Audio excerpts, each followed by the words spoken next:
जाहिर है कि आज की जो गिरावट है ज़्यादातर जो क्रूड ऑयल प्राइसेस में स्पाइक आया है उस वजह से है। अब मार्केट में अंडरटोन बेरिश हो गया है, काफ़ी दिन से बेरिश था, लेकिन जो क्रूड ऑयल प्राइस में स्पाइक आया अब इस वक्त वो बहुत ही नेगेटिव हो सकता है।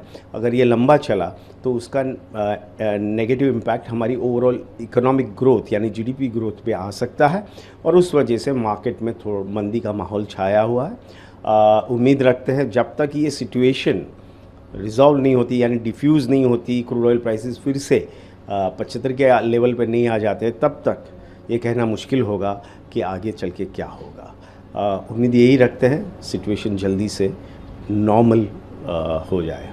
Thank you.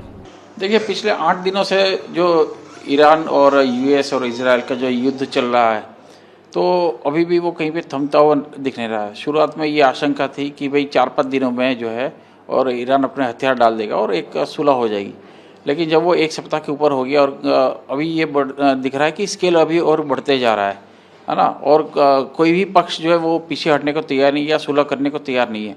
तो उसलिए अब ये लग रहा है कि जो ये युद्ध और लंबा खींच सकता है, कम से कम 4 से 5 सप्ताह खींच सकता है। तो पूरा महीना, मार्च महीना जो है, और हो सकता है अप्रैल में भी हम लोग जो है ये युद्ध खींच सकता है। तो इसके कारण पूरे दुनिया में एक हाहाकार मचा हुआ और जो इसका जो सीधा असर, क्योंकि गल्फ में ये वॉर है, तो सीधा असर इसका क्रूड ऑयल पे और क्रूड के जो डेरिवेटिव्स है एलएनजी वगैरह उसकी सप्लाई के ऊपर पड़ा है। तो हमने देखा कि भाई क्रूड ऑयल जो $65-70 के बीच में चल रहा था वो एक सप्ताह में $100 के आज पार हो गया। ब्रेंट क्रूड $100 क्रॉस कर गया। कतर ने बोल दिया, जो कि दुनिया का सबसे बड़ा लार्जेस्ट एक्सपोर्टर है एलएनजी का, उसने बोल दिया कि भाई कोई एलएनजी की सप्लाई नहीं होगी और उसके कारण जो है काफ़ी सारे पावर प्लांट्स खास करके जापान में और साउथ कोरिया में बंद होने के कगार पर है। वहाँ पे 7-8 दिन की सप्लाई है और एलएनजी की सप्लाई न होने के कारण जो है वो पावर प्लांट बंद हो सकता है। तो जो पूरी इकोनॉमी जो है ना वो पूरी उसकी स्थिति खराब हो गई, पूरी वर्ल्ड इकोनॉमी की स्थिति खराब हो गई है। और पिछले कुछ महीनों से आप देख ही रहे कि भाई इकोनॉमी में कुछ ना कुछ ऐसे वो हालात होते रहते थे कि जिसके कारण एक पूरे वर्ल्ड में उथल पुथल हो रही थी। ट्रम्प के टैरिफ आया और गोल्ड सिल्वर में बहुत बड़ा तेजी देखा हमने। तो ये सारी चीज़ें जो है घटनाक्रम लगातार चल रहा है, तो उसका जो है क्लियर कट जो ये मैनिफेस्टेशन हुआ है वो अभी इंडियन मार्केट पे हम लोग देख रहे हैं और पूरी वर्ल्ड मार्केट ही टूट रही है। तो उसे आज जो है काफ़ी बड़ा फॉल देखा है। मुझे लगता है कि आने वाले दिनों में भी अभी ये फॉल चल सकता है। मार्केट में बहुत बड़ा पैनिक है, कोई भी इन्वेस्टर बाइंग करने को तैयार नहीं, एफआईज लगातार सेल कर रहे हैं और इसलिए लगता है कि अभी मार्केट में ये जो ट्रेंड है, नेगेटिव ट्रेंड है, वो बरकरार रहेगा। क्रूड के प्राइसेस को किस तरह से आप देखते हैं? जिस हिसाब से तेजी बढ़ा है, क्या अभी ये आगे और बढ़ने की आशंका है?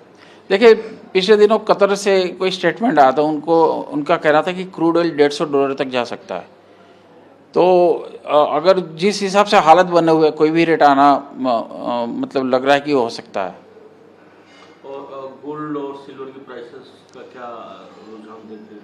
देखिए, अब तो सेफ्टी की तरफ लोग भागेंगे, तो गोल्ड और सिल्वर दोनों ही सेफ हेवन है। खास करके गोल्ड ज़्यादा, सिल्वर में तो फिर भी स्पेक्युलेटिव एक्टिविटी होती है, लेकिन गोल्ड ज़्यादा जो है सेफ हेवन कहा जाता है। तो जिस हिसाब से करेंसी मार्केट में फॉल है, यूएस डॉलर स्ट्रॉन्ग हो रहा है, बाकी सारी इकोनॉमीज में एक भय का माहौल है, तो उसके कारण लगता है कि गोल्ड एक सेफ हेवन बना रहेगा और अभी भी गोल्ड में एक फ्रेश बाइंग आती दिख रही है। रुपी वर्सेस डॉलर पे किस तरह का देख रहे हैं आप इम्पैक्ट? देखिए, ऑलमोस्ट 92 हम लोग क्रॉस कर रहे हैं और पिछले 1-1.5 साल से अगर ट्रेंड देखो तो रुपी लगातार वीक हो रहा है और सरकार की भी कहीं ना कहीं ये मंशा है कि रुपी वीक हो। तो इसलिए मुझे लगता है कि ये 93 का लेवल ब्रीच कर जाएगा और भी नीचे जा सकता है। और सर, ऐसे माहौल में फिर इन्वेस्टर को क्या सलाह होगी आपकी? देखिए, जो सिचुएशन है वो चिरकाल तक तो रहने वाली नहीं है। ये एक फेज़ है, टेम्पररी फेज़ है, जो कि 1-2 महीना तक रहेगा। मुझे लगता है कि बाद में आपको अच्छा एक लेवल दिखेगा जहाँ पे आप बाइंग कर सकते हो, लेकिन फ़िलहाल इस महीने तो मुझे लगता है कि सबको वेट एंड वॉच करना चाहिए।